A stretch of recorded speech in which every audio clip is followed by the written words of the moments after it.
படத்திற்காக போடப்பட்ட டாஸ்மாக் செட்டில் மது வாங்க வந்தவர்களை நடிகர் விஷால் விரட்டுவது போன்ற வீடியோ வெளியாகியுள்ளது.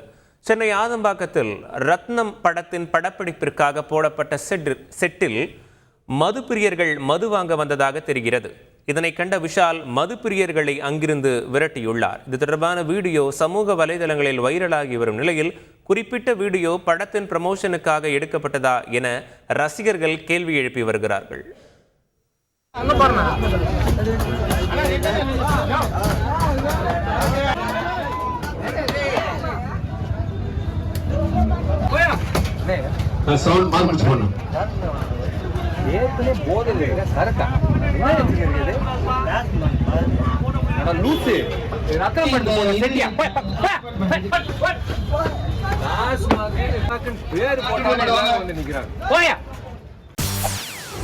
செய்திகளை உடனுக்குடன் தெரிந்து கொள்ள உடனே சப்ஸ்கிரைப் பண்ணுங்க.